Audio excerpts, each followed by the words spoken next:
ኢትዮጵያ ለሁሉ ትበቃለች ኢትዮጵያ አላወቅናትም እንጂ ለሁሉ የሚበቃ ነው የኢትዮጵያ ሪሶርስ ስልጣንም ቢሆን ሪሶርሱም ቢሆን ለሁሉ የሚበቃ ይሄው ዛሬ እኮ አረቦች ጭምር እኮ ገብቶ የኢትዮጵያን ተፈጥሮ ሀብት እየዘረፉ ነው የትግራይን ወርቅ የሚባለው ቦታ ሁሉ ባል ያለው ወርቅ አረቦቹ እኮ እየዘረፉ ነው እየቀሙ ነው ከስልጣን የበለጠ የኢትዮጵያን ሪሶርስ እየወሰዱ ነው ያሉት እና ለሁሉም የምትበቃ ሀገር ናት ኢትዮጵያን ማዳን ነው አማራን ማዳን ኢትዮጵያን ማዳን ነው አማራ ልጆች እንዲህ አይነት ኮምፕሌክስን በፍጹም ማስተናገድ በፍጹም ማድረግ የሀገር ሽማግሌ የውጭ ሀገር ያለው በጉዳዩ ላይ ጣልቃ የገቡ ያስታረቁ ያስማሙ ያሉ ሰዎች በውጭ ሀገር ያሉት እንዳሉ አቃለው እነዚህም ቢሆኑ በተፋጠነ ሁኔታ ይሄ ነገር እንዲቆምና የችግሩ ምንጭ ግን ከዛ መውጣት አለበት ማን ነው የችግሩ ምንጭ በሚችሉ ቦታ ላይ በፍጥነት ነገሮቹ ስህተት መሆኑን አስተካክሎ ስህተቱ ባለቤት ማን እንደሆነ ከስሩ ነቅሎ ጥቅምን መፈለግ አይደለም አሁን ችግሩ ጥቅም ላይ የሚደረግ ጉዳይ ነው በጥቅም የተገዛ እንዳለ ይነገራል ይወራል ወሬ አይደበቅም የሚሰራው ነገር በአሁኑ ሰዓት ላይ የሚደበቅ አይደለምና ይሄ ነው መደረግ ያለበት ከልብ የመነጨ ከልብ የሚሰራ ስራ ነው መደረግ ያለበት ይሄ አስቀድሞ ቢሆን ኖሮ እንዲህ አይነት ችግር አይፈጠርም ነበር ለጠላት መሳቂያ መሳለቂያ እንዳይሆኑ በጣም ትግሉ እንዳይጎዳ ትግሉ የታባቱ እንዳይባል ትግሉ እንዳይሸጥ ትግሉ ወደ ሌላ እንዳይለወጥ ሽንፈት በአማራ ላይ እንዳይመጣ ጥንቃቄ በጣም ትልቅ ጥንቃቄ ያስፈልጋል ያገበናል የሚሉ ሰዎች በአስቸኳይ በሁሉ መቅጣጫ ያሉት መነጋገርና ከልብ ተነጋግሮ ችግሩ መፍታት አለባቸው የችግሩ ምንጭ መንቀል መቻል አለባቸው መቅረት ያለበትን ማስቀረትና ቅድም ባልኩት አይነት ነው መሆን ያለበት ማን ነው በጥባጭ ማን ነው ይሄንን እንትን የሚያደርግ እንዲህ አይነት ልዩነት ከመቼው ጀምሮ ነው በአማራ ውስጥ እንዲህ አይነት ልዩነት የመጣው የሚለው መነጋገር መቻል አለበት ይሄ ሲሆን ለደቡቡም ለሁሉም አካባቢ ለሁሉም ለማሃሩ ማገር ተስፋ እንዳይጨልም ህዝቡም ተስፋ አድርጓል በዛም በኩል ላይ ያለው ህዝብም ተስፋ አድርጓል አቅም የለው መንቀሳቀስ አይችልም 5 ተጠርንፎ ነው ያለው ተጠርንፎ የሚባል ቋንቋ የመጣው ከህዋት ነው ተሳስሮ ነው ያለው ተያይዞ ነው ያለው ነገር ግን ህዝቡ ከህዝባዊ ትግል ወደ ኋላ የሚል አይደለም በስዳማም በኩል በወላይታም በኩል በጋሞም በኩል በጉራጌም በኩል ላይ ያለው እንቅስቃሴ ህዝባዊ እንቅስቃሴ ቀላል አይደለም ችግሩን ተረድቷል አውቋል ችግሩ ምን እንደሆነ በቅጡ ተረድቷልና ሀብታሙ ይሄ እንቅስቃሴ ያስፈልጋል የኛንም ድጋፍ ይጠይቃል አቅማችን የምንችለው በተፋጠነ ሁኔታ እንድንረዳዳና እነሱንም እንድንደግፍ አለንላችሁ ማለት ያስፈልጋል ምክንያቱም ህይወቱን የሰወላለው ገንዘብን መስጠት ማዋጣት ብዙ እንትና አይደለም ይሄንን ነው በደቡብ በኩል ያለው በሌላ በኩል ላይ እዚ እርስ በርስ የሚደረግ ሹክቻና ትንኮሳ ለማንም አይበጅም ለጠላት ነው የሚበጀው ይሄ የተደራጀ ተናስልን ተከበራችሁ የብሬዲዮ ቤተሰቦችና አድማጮች በወቅታዊ ጉዳይ እንድንወያይ እንደወትሮ ሁሉ የአፍሪካ ሰላምና እርቅ ኢንስቲትዩት ዋና ዳይሬክተር ከሆኑት ከዶክተር ሸዋፈራው ኩራቱ ጋር እየተወያየን እንቆያለን አጠቃላይ ሀገራዊ ሁኔታዎችን አንስተን እንወያያለን የፕሮግራሙ አዘጋጅ ሀብታሙ አሰፋ ነኝ እስከ ውይይታችን ፍጻሜ አብራችሁ እንድትቆዩ እንደወትሮ በአክብሮት እንጋብዛለን ተናስልን ዶክተር ሸዋፈራው ኩራቱ እንደምሰነበቱ እንኳን በድጋሚ ተገናኘን ተናስልኝ ሀብታሙ እንደሰነበት እግዚአብሔር ይመስገን ከልብ አመሰግናለሁ ዶክተር ሸዋፈራው ኩራቱ እንግዲህ በተለይ ሀገራዊ ምክክር ኮሚሽን የሚባለው የአብይን ስልጣን ለማስቀጠል የተቋቋመ ተቋም ከመጀመሪያ ጀምሮ ያላችሁን ተቋሙ ስትገልጹ ነበር ሀገራዊ ምክክር የሚደረገው በአንድ ወገን ፍላጎትና ስልጣን ላይ ያሉትን ሰዎች ፍላጎት ለማስፈጸም ሳይሆን ሁሉን አቀፍ የሆነ ውይይትና ምክክር የሚደረገው ስርዓቱ ከተወገደ በኋላ ነው ስትሉ ነበር ነገር ግን ዛሬም ድረስ ስርዓቱ ደግሞ ይሄን ሀገራዊ ምክክር ኮሚሽን የሱን ጉዳይ አስፈጻሚ ስራውን እንዲቀጥል ያደረገበት እንደውም ለተጨማሪ 1 አመት ጊዜ እንዲራዘም ተደርጓል ከአማራ ክልል ሰሞኑን አጀንዳ አሰባሰብን ያሉበትን ሂደት በአጠቃላይ አጀንዳ ከ4 ኪሎ ይዘው ሄደው መልሰው ይዘው የመጡበትን ሂደት ተከትሎ ዛሬም ቅሬታዎች ይነሳሉና በአንድ በኩል የኮሚሽኑ ኮሚሽነሮች ያው ብዙዎቹ አማራ ጠል መሆናቸው በተለያዩ መንገድ እየተገለጸ ነው። ነገር ግን በዚህ ደረጃ እንግዲህ እንደው ካፈርኩ አይቀር አይመልሰኝም በሚል ስርዓቱን በመተማመን ያደረጉ ያለው ድርጊት ተጠያቂነት አያመጣም ወይ? አጠቃላይ ሂደቱን እናንተ እንዴት ነው እየተከታተላችሁ ያላችሁት? ስለ ተሰጠኝ እድል ሀብታሙ አመሰግናለሁ። ይሄ ነገር መቼም አሰልቺ ማቆሚያ የሌለ ሆኖ ነው የተገኘው። ይሄ የኢትዮጵያ ሕዝብ በሙሉ ያወገዘው የሰዎችን ገበና ማንነታቸውን ያጋለጠ ይሄ ኮሚሽን ሹመኛ ነው፣ ገለልተኛ አይደለም። ይሄን ነገርም እንደዚህ አይነት ናሽናል ዳያሎግን ማየት አቅም የለውም፣ አይችልም የሚል በተደጋጋሚ ከፖለቲካ ድርጅቶች ጉዳዩ ከሚመለከታቸው የፖለቲካ ድርጅቶች የኦሮሞ ፖለቲካ ድርጅቶችን ጨምሮ ሲቪክ ሶሳይቲ እኛንም ጨምሮ ሲቪክ ሶሳይቲ በሰፊው ገልጠናል። መግለጥ ብቻ አይደለም። በዚህ ኮሚቴ ውስጥ እኮ ደጋግሜ እንደተናገርኩት እኔ ኢትዮጵያ በነበርኩበት ጊዜ ኮሚሽኑ ውስጥ እንድንሳተፍ እኔንም ኖሚኔ እኮ አድርጎ ነበረ እና ሪጀክት ነው ያደረኩት። ይሄ እኔ በምርጫ የሚደረግ ነገር አይደለም። ይሄ ነገር በጠቅላይ ሚኒስቴር በሚባለው ሰው ሹመት የሚሰጥ አይደለም። ይሄ በዘዴ የመጣ ነገር ነው። የሀገር ለማጥፋት እንጂ አገርን ለማስተካከል የሀገር ጉዳይ ለማየት ዳያሎግ አይደለም። የኢትዮጵያን ችግር በሰፊው ለማየትም በነፃነት ለመመልከትም ያሳለፍናቸው ዘመናት ውስጥ የነበሩትን የኢትዮጵያን ችግር አይተው መፍትሄ ይሰጣል ብለንም የማነምን ስለሆነ የእናንተን ጥቆማና የእናንተ ምርጫ እኔ አልፈልግም በሚል ጭምር ነው በወቅቱ እኮ ተረድተን አፍሪካ ሰላምና እርቅ ኢንስቲትዩሽን ጋራ ተመካክረን ሁኔታውን እኔ በግልጽ ከተናገርኩት በኋላ ሪጀክት አድርገናል። እንግዲህ እውነቱ ይሄ ሆኖ ሳለ እነዚህ ሰዎች በኢትዮጵያ ስም ምን ያህል እንደሚነግዱ ለነሱ የዘላለም የሚሆን ገንዘብ ከዩኤንዲፒ በደንብ እንደሚያገኙ ከዩሮፒያን ዩኒየን ከአሜሪካን መንግስት ጭምር ከበጀታቸው ውጪ በሰፊው የፋይናንስ ድጋፍ እንደሚያገኙና በዛ በሰፊው እንደሚንደላቀቁ ከመንግስት ሙሰኞች በበለጠ በሙስና ውስጥ ገብተው ራሳቸውን ድሮ የነበራቸው ፊዚካልና አሁን ያለው ፊዚካላቸውን ቢታይ ምን ያህል እንደተለወጡ ይሄ ምን ያሳያል? ሙስና የሚባለው ነገር ያሳያል። ስለዚህ ከጥቅማቸው ጋራ ህዝብን አሳልፈው ሰጥተው እነሱ የአብይን እድሜ ጨምሮ በዘመናቸው በሰላም እንኖራለን በኢትዮጵያ ምድር ላይ የብልጽግና የመበልጸግ የራሳቸው ብልጽግና ለመበልጸግ የተነሱበት ጉዳይ ነው ሀብታሙ። ስለዚህ እነዚህ ሰዎች ይኸው በህዝቡ መካከል አሁን አማራ ክልል ላይ ሄዶ አንዱ የሚናገረው በግልጽ የካድሬ ስራ ነው። ካድሬ የሚናገረውን ነገር አሁን ሰሞኑ ሰማ ነበር። አማራ ከትላንትና ወዲያ ጀምሮ የሚነገረው የምክክር ኮሚሽን ነኝ ኮሚሽን አባል ነኝ የሚል ሰው በአማራ ክልል ላይ የሚናገረውን ሰምቻለሁና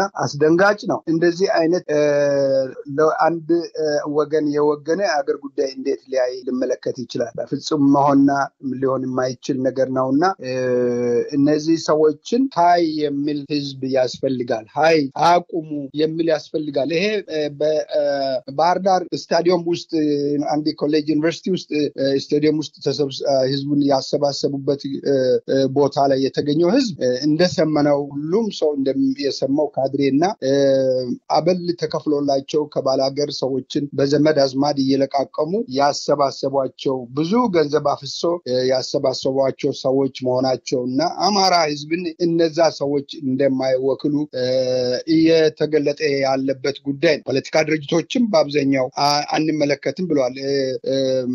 ዶክተር ማንባፌ በይፋ እዚህ የምክክር ኮሚሽንን ጉዳይ የተቋሚ ፖለቲካ ድርጅቶችን በመወከል በሰፊው ገልጻለች እና እንደዚህ አይነት ሁኔታ ያለበት ሁኔታ ላይ እንዴት ሆኖ ነው ምክክር ኮሚሽን አለ ምክክር ኮሚሽን እያለ እያታለለ ዘመን የሚፈጅበት ምክንያት ምክንያት ምን እንደሆነ ግልጽ ነው። አብይን ለማቆየት ነው። ይሄ ደግሞ የሚቻል በአብይ እጅ ደማ፣ በአብይ እጅ የብዙ እናቶች፣ የብዙ አባቶች፣ የብዙ ወጣቶች፣ የብዙ ህፃናት ሳይቀር ደም አለባቸው። በአብይ እጅ ደማ። ስለዚህ ይሄ አይነት ነገር ወደ ህግ ወደ ፍትህ የሚያስከድ እንጂ በምክክር ኮሚሽን የሚቆም አይደለም። ስለዚህ ይሄ ነገር እንደው በምን መልክ እንደምንቋጭ አላቅም። ነገር ግን ምክክር ኮሚሽን ሹመኛ ነው፣ የአብይ ተልእኮ ይዞ የሚጓዝ ነው ለማለት ፈልጋለሁ። ሀብታሙ ከልብ አመሰግናለሁ። ሌላው እንግዲህ ዶክተር ሸዋፈራው በአገር ቤት ያለው ሁኔታ ትከታተላላችሁ። አገሪቱን በጦርነት እያመሰ ያለው የአብይ አገዛዝ ለጦርነቱ ከፍተኛ ወጪ እያወጣ ነው። አንዳንድ ሪፖርቶች ግዙፍ የሆነ ሰራዊት ተገንብቷል፣ ከአፍሪካ 5ኛ ደረጃ ደርሷል ተብሏል። እንግዲህ በጎረቤት ሀገራት በኩል ያለው ነገር ይታወቃል። የሱዳን የኢትዮጵያ መሬት ወራ ባለበት ሂደት ውስጥ ይህ ሰራዊት የተዘጋጀው ህዝቡን ለመብላት፣ ህዝቡን ለመጨፍለቅና የአብይና ጓደኞቹን ዘረኛ ስርዓት ለማስቀጠል አዲስ አገር ለመፍጠር የሚደረገውን እንቅስቃሴ ተግባራዊ ለማድረግ ነውና ያን ተከትሎ የኑሮ ውድነቱ አሁን በተለያየ መንገድ ቅሬታዎች እየተነሱ ነው። እንግዲህ ሹፌሮች በአገር ላይ ተንቀሳቅሰን መስራት አልቻልንም የሚል ባለፉት 7 ዓመታት ምሬታቸው ዛሬ በከፍተኛ ደረጃ የደረሰበት፣ በአንድ ወር ውስጥ 7 እና 6 ሹፌሮች የተገደሉበት፣ በርካታ መንገደኞች ታፍነው የተወሰዱበት ሂደት አለ። እንግዲህ ከብርቱካን ዶክመንተሪ ጀምሮ የተሰሩ ያሉ ነገሮችን ይከታተላሉ። ሐኪሞችም እንደዚሁ ከዚህ ቀደም እንደ መምህራን ሁሉ ጥያቄ አንስተው አብይ አህመድ የዛሬ 6 ዓመት አካባቢ ካወያያቸው በኋላ ዋና ያስተባብራሉ የሚባሉት ታፍነው አንገታቸው እንዲደፉ ከተደረገ በኋላ ጥያቄው ተመልሶ ነበር። ነገር ግን አሁን መኖር አልቻልንም የሚል ጥያቄ ከስፔሻሊስት ዶክተሮች ጀምሮ ይሰማልና አጠቃላይ ይሄን ሁኔታ በተመለከተ በተለይ በተናጠል ለቅሶ ውጤት ያመጣሉ። እናንተ ከዚህ ቀደም ደጋግማችሁ ለማሳሰብ ሞክራችኋል። አሁን ህዝቡ ኑሮ እየገባ ነው። ጦርነቱ ባይኖር ይሄ ሁሉ ውድመት፣ ይሄ ሁሉ ክስረት ባይኖር ኖሮ ሀገር ላይ ኢኮኖሚያዊ ቀውሱ ወደ ከፋ ደረጃ አይደርስም ነበር የሚል ቅሬታዎች እየተነሱ ነውና እነዚህን ጉዳዮች እንዴት ነው የምትከታተሉት? ህዝቡስ በተናጠል በማልቀስ ውጤትና መፍትሄ ያመጣል ወይ? ሀብታሙ ምንድነው ጦርነት ጦር ሜዳ ላይ የጦር መሳሪያ ይዞ የሚጋደል የሚገል ሰራዊት ጋራ ብቻ አይደለም። ኢኮኖሚ ጦርነት አለ፣ ማህበራዊ ፖለቲካዊ ጦርነት አለ። ማህበራዊ ይሄኛው የኢኮኖሚ ጦርነት ከጦር ሜዳ ውጊያ ከሰራዊቱ ጋራ ከሚደረገው ውጊያ የባሰ በጣም ከባድ ነገር ነው። በብዙ አገር ላይ ወደኋላ ሄደን የተለያዩ አገሮችን መጥቀስ ቢችል እንደውም ከኛ አገር ከኢትዮጵያ አኳያ ብናይ እና አፄ ኃይለ ሥላሴን ለመጨረሻው ውድቀት ያደረሰው የኢኮኖሚ እና የፖለቲካ ውድቀት እሱ ነው ያመጣው፣ እስከ ስልጣን ያስወገዳቸው። አርሶ አደሩን ጭምር በሁሉም አገር ላይ ያለው በኢትዮጵያ ሁሉም ጠቅላይ ግዛት ላይ የነበረው ህዝብ እንድነሳ ያደረገው የፖለቲካና የኢኮኖሚ ጦርነት ነው። ድርቅም ነው። የወሎ ድርቅም ትልቅ አስተዋጽኦ አድርጓል። በአሁኑ ሰዓት ላይ በኢትዮጵያ ውስጥ ከድርቅ ጀምሮ ረሃብ በኢትዮጵያ ውስጥ ምን ያህል ሰው ተርቦ እንዳለ እነ ዩኒሴፍ፣ ወርልድ ፉድ ፕሮግራሞች እነዚህ በሰፊው የኢትዮጵያ ውስጥ ምን ያህል ረሃብተኛ ድርቅ እንዳለ እየወተወቱ ዓለምን እየለመኑ ነው ያሉት። በሌላ ወገን ላይ ሰላም እጦት ሰው ከቦታ ወደ ቦታ ተንቀሳቅሰው መሄድ በማይችልበት በእነሱ ህገ መንግስት እንኳን የሚለው አንድ ኢትዮጵያዊ የሆነ ሰው ከቦታ ወደ ቦታ ተንቀሳቅሶ መስራት፣ ቤት ማፍራት፣ ቤተሰብ ማፍራት፣ ቤት መስራት ይችላል የሚል እንደ ማንኛውም አገር ህገ መንግስት ላይ ያለ ወረቀት ላይ ያለ አለ። ነገር ግን ይሄ በሙሉ ተገድቦ አማራ ወደ ወገኖቹ ወደ ህዝቡ ወደ አዲስ አበባ እንዳይገባ ተከልክሎ ኬላ ተፈጥሮ ከአባይ ማዶ እንደተሻገረ ይጠለፋል። የህዝብ ማመላለሻ መኪና ሙሉ ይወሰዳል። በተለያየ በቀን 2 ጊዜ የሚጠለፍበት እና መከራ የሚያይበት ሁኔታ በግልጽ የሚታይ ነገር። ስለዚህ እኛ ይህንን እያየን ታፍኖ ተወስዶ ገንዘብ ይጠየቃል። ያ ገንዘብ ሰብስበው የሽመልስ አብዲሳ ሰራዊት ነው በሱ የሚመራ እነ ኮረነገኛ የመሳሰሉት ሌላ ማአት ስም ወጥቶላቸዋል አሰልጥነው አስታጥቀው ዘረፋ እንዲያካሂዱና ገንዘብ ሼር ያደረጉ ከዘራፊዎቹ ጋር ሼር ያደረጉ ሃይስላ መኪና ይገዛሉ መርሴዲስ በዚህ አገር ላይ አሜሪካን ሀብታሞች የሌላቸው መኪና በዘረፋ ገንዘብ አዲስ አበባ ላይ ገዝተው የተንደላቀቀ ቤት እየሰሩ ዘረፋ ውስጥ የገቡት በዚህ አይነት ሁኔታ ላይ ያለው ደሃው እየተገደለ ገንዘቡን ከፍሎ ሰው በገንዘብ እየተሸጠ ሰው እኮ ታፍኖ መወሰዱ ብቻ አይደለም በሰዎች ላይ የሚፈጠረው ስነ ልቦና ጫና ስነ ልቦና በሽታ ብዙዎች ቤተሰቦቻቸው ልጆቻቸው በመጥፋታቸው ምክንያት ሾፌር ልጆቻቸው ሐኪም ልጆቻቸው ተማሪ ትምህርት ቤት የሚሄዱ ልጆቻቸው ከመንገድ ላይ እየተወሰዱ እንደ ንስር አሞራ እየተጨለፉ እየተበሉ ባሉበት ሁኔታ ላይ ብዙዎቹ በሽተኛ ሆኗል ብዙዎቹ የአእምሮ በሽተኛ ሆኗል መኖር አቅቷቸው በእንባ ይኖራሉ ተኮራምቶ የሚኖርበት አገር ነው እኮ ኢትዮጵያ ስለዚህ ሾፌር ከቦታ ወደ ቦታ ሄዶ ሾፌሮቹ መስራት አይችሉም ሐኪም ማታ አሁን ሰማ ነበር ሰሞኑን ሐኪም የማታ ተረኛ ወደ ሆስፒታል መሄድ አይችልም አማራ ክልል ላይ የአስቸኳይ ጊዜ አዋጅ አለ ከመሸ በኋላ ከ12 ሰዓት በኋላ መንቀሳቀስ የሚባል ነገር የለም ተብሎ ስቴት ኦፍ ኢመርጀንሲ ላይ ነን ያለነው ተብሎ የሚሄደው ያገኘ ሁሉ በጥይት ይቆላቸዋል ይገላቸዋል ስለዚህ ከዚህ የበለጠ ነገር ምን አለ እንዴ ይሄ በአማራ ክልል ብቻ አይደለም በሁሉም ክልል ላይ ነው በደቡብም ጭምር ነው እና በኦሮሚያም ክልል እንደዚህ አይነት ነገር አለ ስለዚህ ህዝቡ እንዲህ አይነት በርደኑ ለምንድነው መሸከም የቻለው ምን አዚም ነው በህዝብ ላይ የወደቀው ትናንትና እኮ በአፄ ኃይለ ሥላሴ ጊዜ የነበረ ኢትዮጵያዊ ዛሬም ያ ኢትዮጵያዊ ነው መልኩን አልቀየረም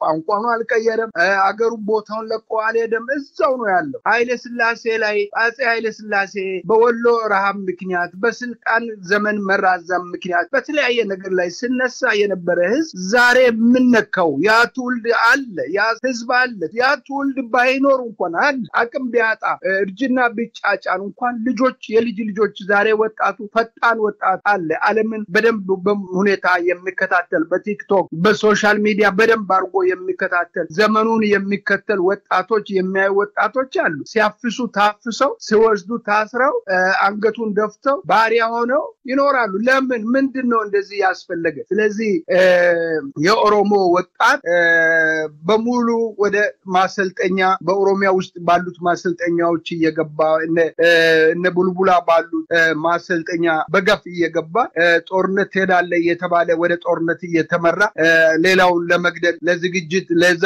እየተዘጋጀ እየተጓዘ ነው ያለ ይሄ ሁሉ በሚሆንበት ጊዜ ምን ነው የኢትዮጵያ ህዝብ እንደው በሽተኛ የፍርሃት በሽተኛ የሆነበት የፍርሃት ቆፈን አንቆት ይዞ አገሩ እሱም እየጠፋ ይሄ ነው አንዱ ማወቅ ያለበት ህዝቡ ራሱም እየጠፋ አገሩንም ለምን ያጠፋል ለምንድነው አብይ እኮ በጣም በእውነት ውስጡን የማያውቅ ሰው ነው እንጂ አብይ በጣም ደካማ ነው አብይ በማንም ከማንም ጋራ የሚመጣጠን የሚመሳሰል ሰው አይደለም አብይን ማፈናቀል ይቻላል አብይን ማባረር ይቻላል አብይን አንስተው ኢትዮጵያን ማዳን ይቻላል ስለዚህ ሾፌሩ ሐኪሙ ሌላውም የመንግስት ሰራተኛ ከቦታ ወደ ቦታ ተንቀሳቅሶ እንዳይሰራ ያደረገው ስርዓቱን መታገል ምን ይከለክላል ምንድነው ችግሩ ለምንድነው የማይታገለው ደህንነቱ ኢትዮጵያዊ አይደለም እንዴ ለሱም እኮ ይተርፋል ለደህንነቱ እኮ ችግሩ ዞሮ ለሱም ይተርፋል ችግሩ ዞሮ ለሁሉም ነው የሚተርፈው ሁሉም የችግሩ ገፈት ቀማሽ ነው ስለዚህ ኢትዮጵያ ከዚህ አይነት ሁኔታ ለመዳን የምትችለው ችግረኛው ይሄኛው ችግር ያመጡትን ሰዎች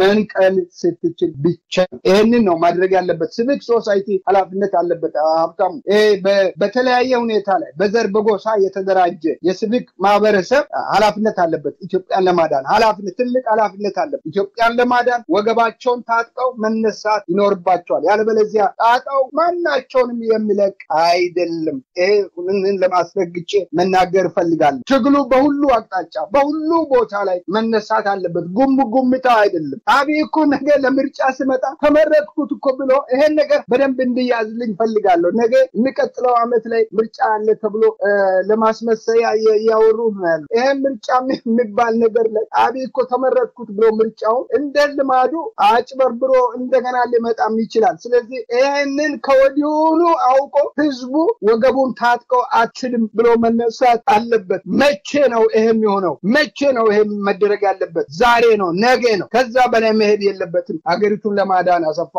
እኔንም ለማለት ፈልጋለሁ። ሀብታሙ ከልብ አመሰግናለሁ። ሌላው እንግዲህ አጠቃላይ ያው የፋኖ እንቅስቃሴ በአንድ በኩል አለ፣ በሌላ በኩል ፋኖ እርስ በርስ እንዲፋጠጥ የሚደረጉ እንቅስቃሴዎች አሉ።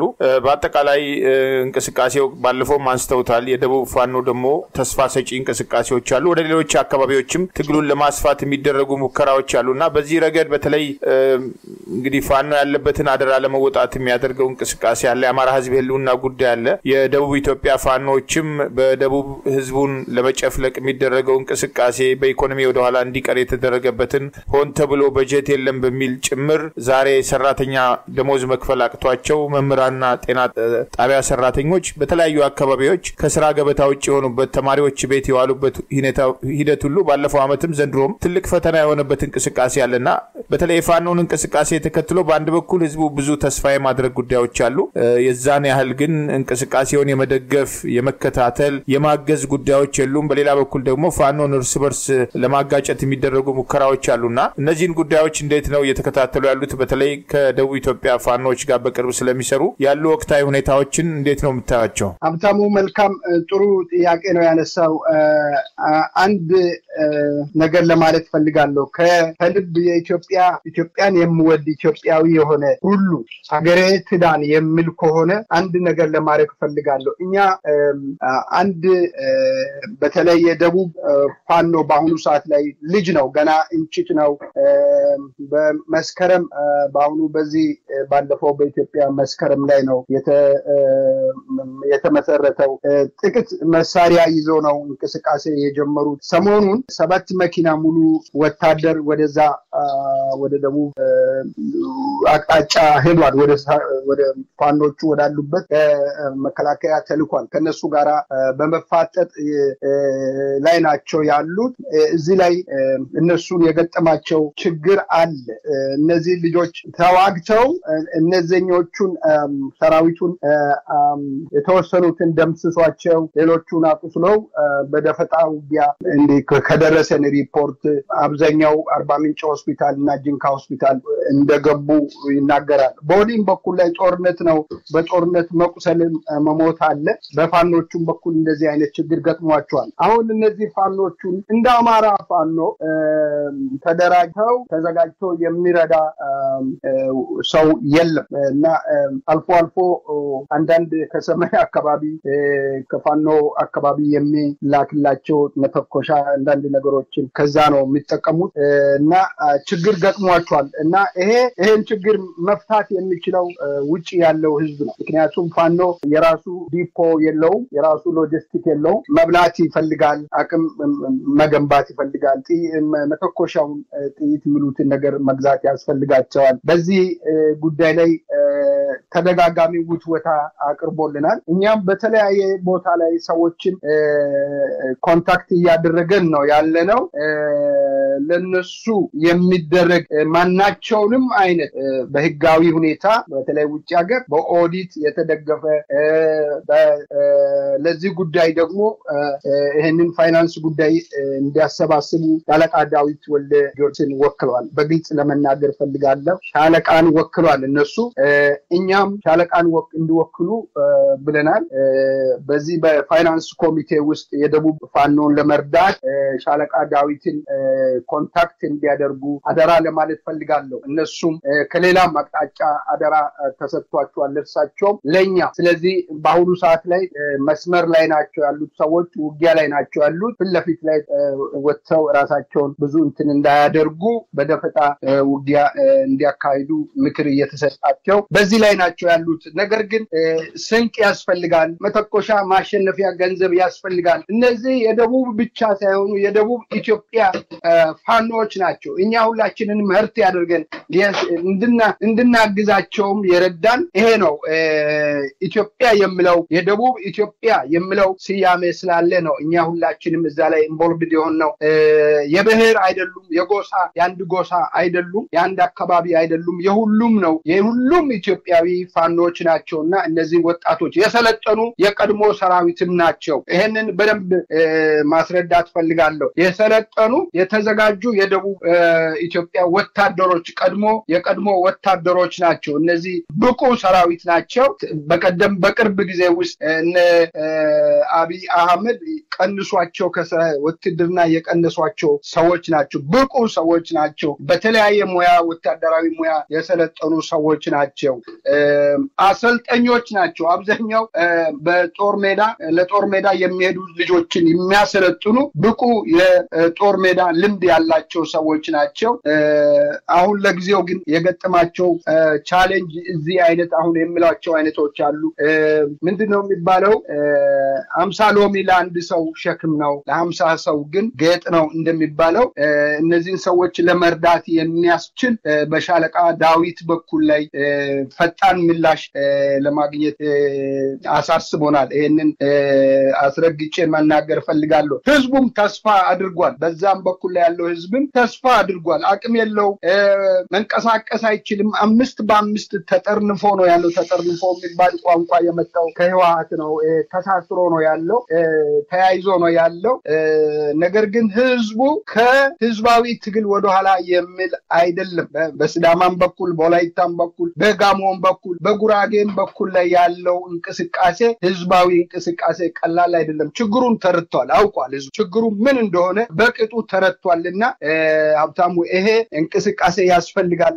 የኛንም ድጋፍ ይጠይቃል። አቅማችን የምንችለውን በተፋጠነ ሁኔታ እንድንረዳዳና እነሱንም እንድንደግፍ አለንላችሁ ማለት ያስፈልጋል። ምክንያቱም ህይወቱን እየሰወላለው ገንዘብን መስጠት ማዋጣት ብዙ እንትና አይደለም። ይሄንን ነው በደቡብ በኩል ያለው። በሌላ በኩል ላይ እዚህ እርስ በርስ የሚደረግ ሹክቻና ትንኮሳ ለማንም አይበጅም፣ ለጠላት ነው የሚበጀው። ይሄ የተደራጀ የተዘጋጀ ገና ለገና ስልጣን ደርሳለሁ ወይም ለስልጣን እሄዳለሁ፣ እኔን ይሻመኛል፣ ይቀመኛል ወይም እኔን ይገፈኛል እየተባለ የሚደረግ ሁኔታ ምንም በእውነቱ ጥቅም የለውም። ኢትዮጵያ ለሁሉ ትበቃለች። ኢትዮጵያ አላወቅናትም እንጂ ለሁሉ የሚበቃ ነው። የኢትዮጵያ ሪሶርስ ስልጣንም ቢሆን ሪሶርሱም ቢሆን ለሁሉ የሚበቃ ይሄው ዛሬ እኮ አረቦቹ ጭምር እኮ ገብቶ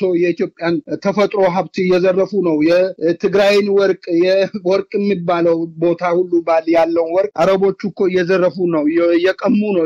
ከስልጣን የበለጠ የኢትዮጵያን ሪሶርስ እየወሰዱ ነው ያሉት እና ለሁሉም የምትበቃ ሀገር ናት ኢትዮጵያ። ኢትዮጵያን ማዳን ነው፣ አማራን ማዳን ኢትዮጵያን ማዳን ነው። አማራ ልጆች እንዲህ አይነት ኮምፕሌክስን በፍጹም ማስተናገድ በፍጹም ማድረግ የሀገር ሽማግሌ የውጭ ሀገር ያለው በጉዳዩ ላይ ጣልቃ የገቡ እያስታረቁ እያስማሙ ያሉ ሰዎች በውጭ ሀገር ያሉት እንዳሉ አቃለው። እነዚህም ቢሆኑ በተፋጠነ ሁኔታ ይሄ ነገር እንዲቆምና የችግሩ ምንጭ ግን ከዛ መውጣት አለበት።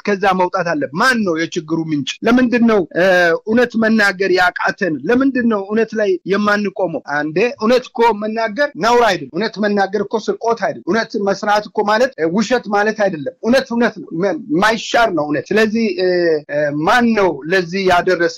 ሁላችንም እኮ የምናውቀው ነገር ነው። ከአዲስ አበባ ተነስቶ ሄዶ የተጠለለው ወንድማችን እስክንድር ነጋ እዛ ላይ በአማራ እንትን ላይ ባለቤት መሆን አይችልም፣ መሆንም የለበት። እንግዳ እንዴት ባለቤት ይሆናል? እንግዳ ወደ መሩት ነው የሚሄደው።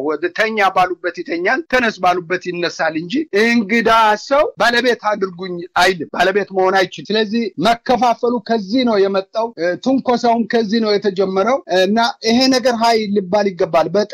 በጥሞና ማስተናገድ፣ በጥሞና ነገሮቹን በሰከነ ሁኔታ አሁን በሚለው አይነት አንተ እንግዳ ነህ፣ እኛ ቤት ላይ ማዘዝ አትችልም፣ እኛንን በቤታችን የምናዘው፣ ስለዚህ የምንልህን ውሰድ፣ የምንሰጥን ተቀበል ብሎ ማስተናገድ በጥሞና። አገር ጉዳይ ደግሞ ሆደ ሰፊነትን ይጠይቃል፣ እውነተኝነትን ይጠይቃል። አገር ሆድ ከአገር ይሰፋል የሚባለው ለዚህ ለዚህ ነው ሰፋ አድርጎ መመልከት ያስፈልጋል። በዚህ አይነት ሁኔታ ነው እንደውም ናሽናል ዳያሎግ በእነሱ ውስጥ ያስፈልጋል። ይሄ በእነሱ ውስጥ ነው መደረግ ያለበት። ስለዚህ እኔ የሚመስለኝ በተፋጠነ ሁኔታ ራሳቸውንም አገራቸውንም ለማዳን የሚችሉት ፋኖ በዚህ መልክ ነው፣ በዚህ ሁኔታ ነው ተነጋግረው በቶሎ አማራ ሽማግሌ ቄስ ሽማግሌ በሚያስደንቅ ሁኔታ ላይ ሲናገሩ ሰምቻለሁ፣ አይቻቸዋለሁ።